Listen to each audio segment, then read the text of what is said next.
Quedarse en lo conocido por miedo a lo desconocido equivale a mantenerse con vida, pero no vivir.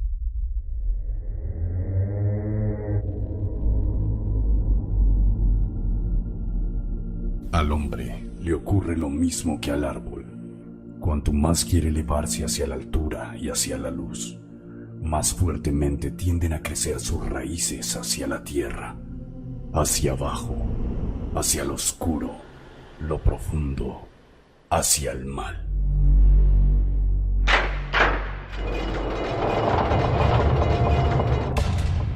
Bienvenidos a Purgatorio.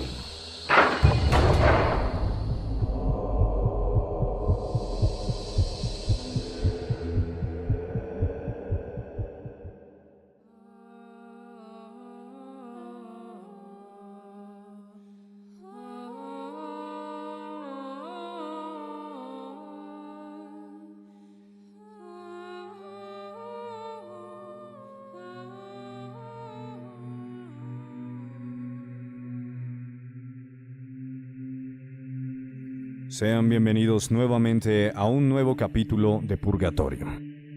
Esta noche nuestra cita se centra en el Círculo de los Luciferinos, en donde tocaremos el tema de un misterio de índole religioso, un misterio que tiene sus raíces en la época medieval y que actualmente se encuentra resguardado en la Biblioteca Nacional de Estocolmo, esto en Suecia, uno de los manuscritos medievales más importantes de la historia.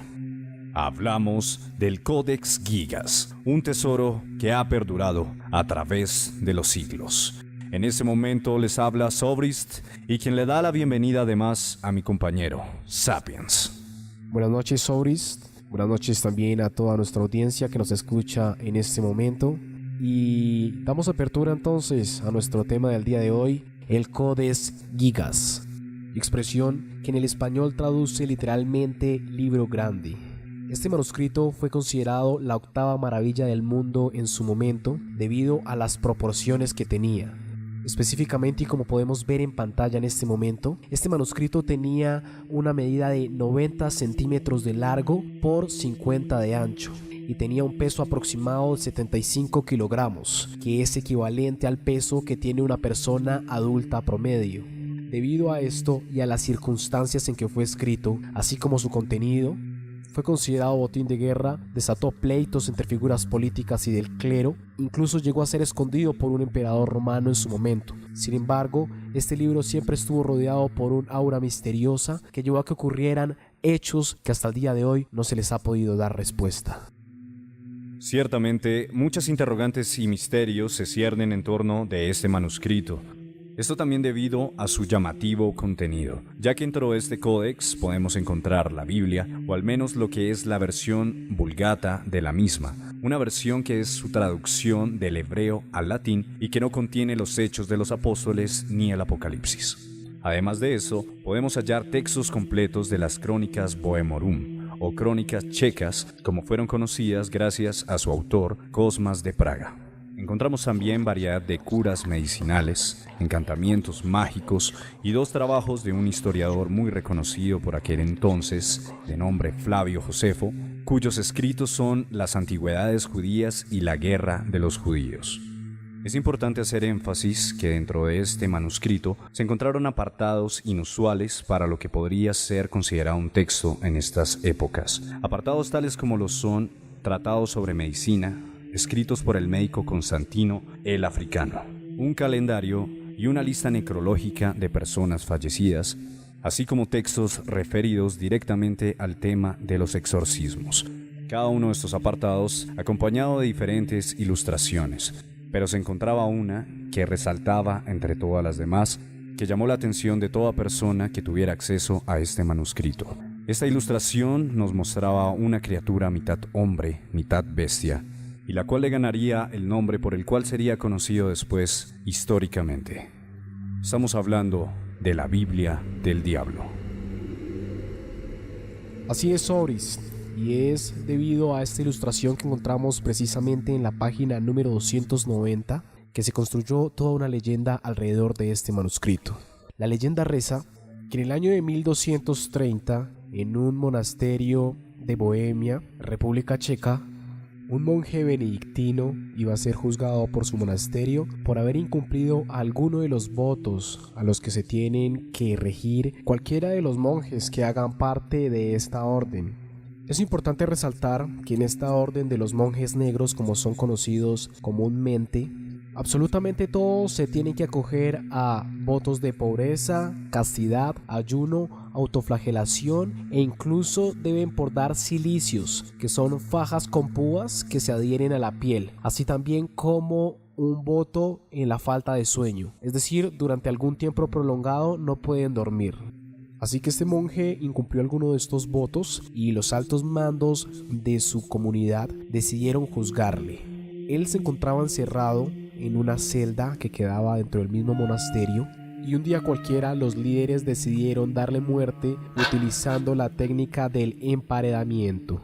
Claramente la idea no le gustó mucho al monje y debido a esto decidió proponerle algo a los líderes. Hizo un pacto con ellos, les ofreció a cambio de que le respetaran la vida, darles pasadas 24 horas desde ese momento un libro que contuviera absolutamente todo el conocimiento que hasta ese momento había creado el hombre. La historia cuenta que pasadas unas horas este monje sintió un inmenso cansancio, no iba a poder cumplir con su labor y pidió ayuda al demonio, quien acudió a él y tomó su mano y su pluma y le ayudó a escribir este libro de 624 páginas.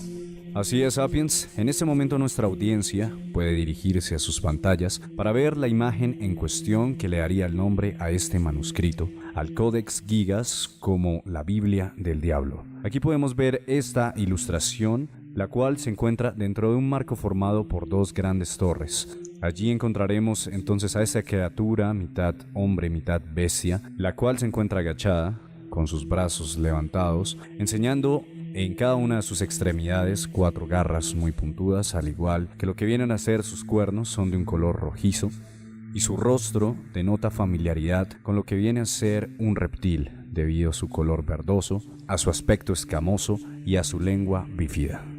En esta imagen también podemos apreciar lo que viene a ser un armiño. Un armiño es aquel que se asocia con la nobleza y con la realeza, dando un poco el contexto de que esta imagen se trata del mismo príncipe de las tinieblas, el cual curiosamente se encuentra en la página posterior a aquella que ilustra la ciudad celestial. Una ciudad que refleja el cielo, representado en diferentes niveles, cada uno con edificios y varias torres, las cuales probablemente sean torres de iglesia, detrás de paredes de color rojo. Lo más llamativo del caso es que, debido a la posición que tienen ambas imágenes, al momento en que se procede a cerrar el libro, estas dos imágenes confluyen en sus dimensiones y podría dar a interpretar dos ideas diferentes. Una que representaría que este palacio celestial está protegido por sus torres de la presencia demoníaca. Y la otra es que esta presencia demoníaca puede cubrir a cabalidad lo que viene a ser el mismo palacio. Y es precisamente debido a todo esto que el Códex adquirió un valor simbólico de gran importancia, al igual que un gran valor monetario, por lo que su fama se extendió rápidamente en países vecinos. Este manuscrito se mantuvo una gran cantidad de tiempo bajo el resguardo de los monjes negros, quienes paulatinamente fueron cayendo en una crisis económica, la cual finalmente le representaría tener que vender esta pieza de gran valor simbólico y monetario, y sus compradores serían precisamente los monjes blancos.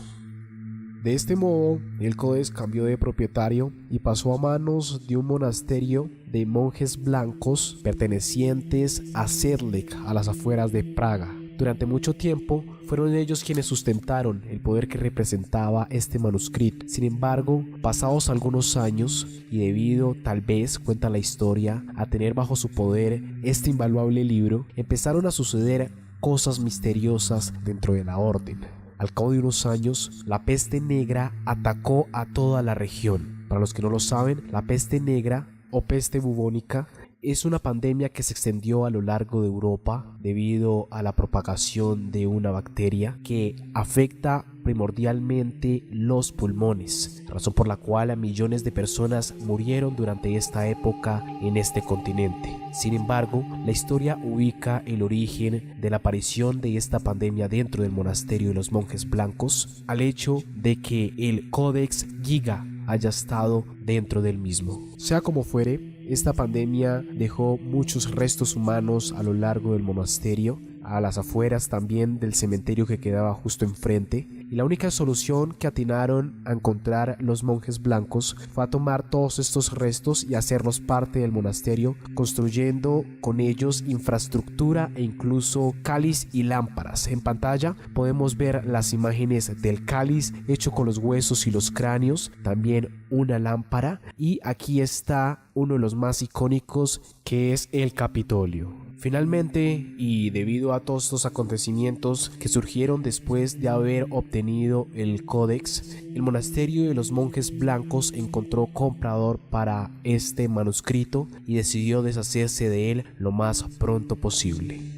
Lo curioso del caso Sapiens es que este comprador resultó ser parte también de los monjes negros, por lo que este manuscrito regresaría al poder de los mismos, aunque un tiempo después, ya hacia el año de 1565, el príncipe de Austria, Rudolf II, de hecho un personaje quien gustaba muchísimo de los temas relacionados al ocultismo, al oscuro, a lo desconocido, decidió comprarlo. Además de que esta compra se dio gracias a una profetización que le había hecho Nostradamus, en la que se relataba cómo su padre moriría tiempo después y cómo él ascendería a ser el emperador de Roma. Por lo que al hacerse con este manuscrito, él esperaba de alguna manera poder cambiar tan fatídico destino para su padre, poder ponerle algún tipo de traba a la muerte y asimismo hacerse con el conocimiento que hasta ese momento había podido recopilar el hombre, ya que esto le podría asegurar una gran ventaja como emperador. Infortunadamente para Rudolf, tiempo después se desencadenaría una cadenilla de acontecimientos dramáticos que haría un giro total a su vida. Empezaron a darse comportamientos antisociales, comenzó a tener un comportamiento paranoico, tanto así que su reinado empezó a convertirse progresivamente en un desastre, hasta el punto de que aquel pueblo que gobernaba perdió toda confianza alguna que tenían sobre su emperador, y su familia decidió por ende arrebatarle el trono, por lo cual el destino de Rudolf sería morir sin esposa, sin heredero y arrojado y sumido en una profunda soledad y pobreza. Pero esta no fue la última tragedia atribuida al Codex Sobrist. Tiempo después, sobre el año de 1648, el ejército de Suecia, liderado por la reina Cristina, decidió emprender una batalla contra el que era el reino, o el que había sido en algún momento el reino de Rudolf. En esta guerra claramente ganó el ejército de Suecia y se apoderaron del Códex. Las tropas decidieron llevárselo a su reina como ofrenda. Ella lo recibió con mucho gusto, ya que dentro de sus prácticas estaba el cristianismo y tenía en su biblioteca muchísimos libros religiosos más. Sin embargo, al conocer de cerca este valioso manuscrito, quedó sorprendida.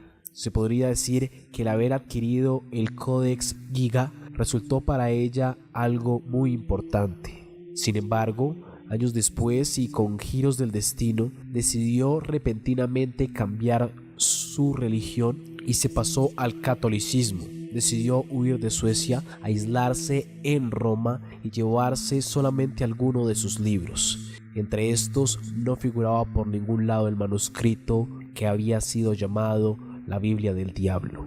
Lo dejó, por tanto, en el que había sido durante mucho tiempo su reino. Tiempo después, bajo una dinastía distinta, este reino, donde todavía se encontraba ubicado el Códex, se incendió de un momento a otro. Se incendió justamente el mismo día en el que el rey murió. Muchísimas personas padecieron durante este incidente, e incluso los que eran los bomberos del reino durante ese momento fueron torturados por la realeza, debido a que, según ellos, fue por su ineptitud que esta tragedia se dio.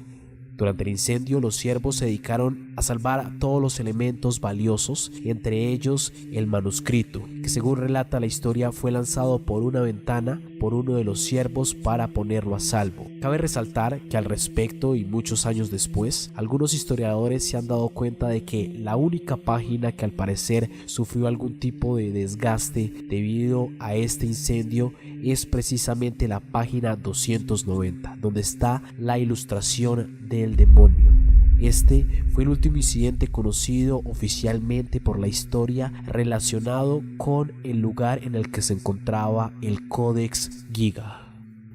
Por eso mismo, Sapiens, a este manuscrito se le atribuyó una energía negativa, una intervención del mismo Satán dentro de este mismo texto, por lo que en tiempos actuales grupos de investigadores se han dado a la tarea de ir un poco más allá de la leyenda que nos cuentan sobre este códex, por lo cual sometieron a investigación, análisis y a observación varios aspectos que se encuentran dentro de este manuscrito.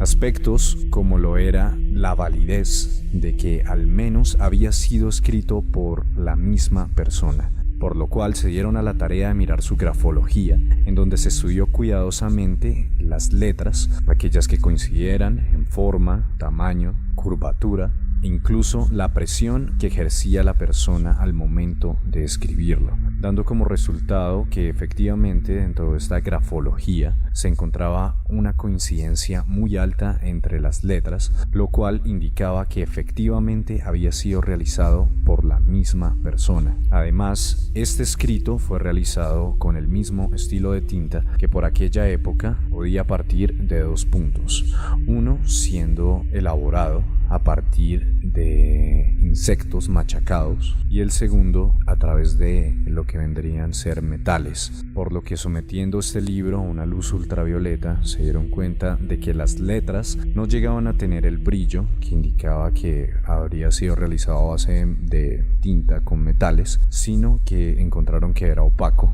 y compacto, dando así la idea de que fue realizado con el mismo tipo de tinta de principio a final. Se utilizaron colores dorados, verdes, rojos y azules en varias partes del texto, lo cual indicaba que este texto dedicaba muchísimo tiempo en su realización, necesitaba muchísima precisión para poder llegar a esos detalles tan finos, además de las diferentes ilustraciones que allí estaban, como lo es el caso de este demonio. Por lo que se estima que una persona realizando esta actividad de manera totalmente entregada, ininterrumpidamente, sin siquiera poder llegar a dormir, tendría que tomar un aproximado de 5 años para poder realizar este texto. Y tomando en cuenta la rutina diaria de un monje benedictino, estos tiempos todavía se postergarían muchísimo más, debido a que dentro de esta rutina del monje se encuentran sus rezos diarios, está su asistencia al templo, además de sus tiempos para sí mismo de descanso, de alimentación y demás. Aún así, y dedicándose únicamente al texto fuera de las actividades ya mencionadas, el tiempo estimado sería aproximadamente de 30 años. Por lo que consecuentemente, y bajo los criterios de este análisis, los resultados entrarían en contraposición a lo que cuenta la leyenda, la cual reza que ese manuscrito fue realizado en no más de una noche. Sin embargo, a lo único que no le han podido dar respuesta este grupo de investigadores es que dentro de la tinta utilizada para escribir este manuscrito se encuentra una uniformidad y una consistencia que indica que la totalidad del manuscrito tuvo que ser terminada en un plazo de 72 horas para poderse haber consolidado de la manera en que lo hizo. Independientemente de esto, los investigadores no dejan de darle crédito al hecho de que una persona pueda pasar tantos años dedicándose a una actividad como lo es la de escribir un manuscrito que requiere de tanta atención, y de tanto detalle para poder ser una obra maestra como lo es el Codex Gigas. Una obra maestra que requiere una dedicación física y mental sobrenatural, algo que independientemente de tener o no la intervención de una entidad demoníaca, se escapa de toda comprensión humana, por lo que el Codex Gigas seguirá preservando el misterio que siempre lo ha rodeado. Hasta aquí nuestra misión de la noche de hoy. Les agradecemos a todos por habernos escuchado. Les recordamos que si quieren estar en contacto con nosotros lo pueden hacer a través de nuestras redes sociales, en Facebook como Purgatorium Oficial y en Amino como Purgatorium X. Y recuerden, el pecado es al alma lo que la ignorancia a la mente, la condena a la oscuridad. Buenas noches.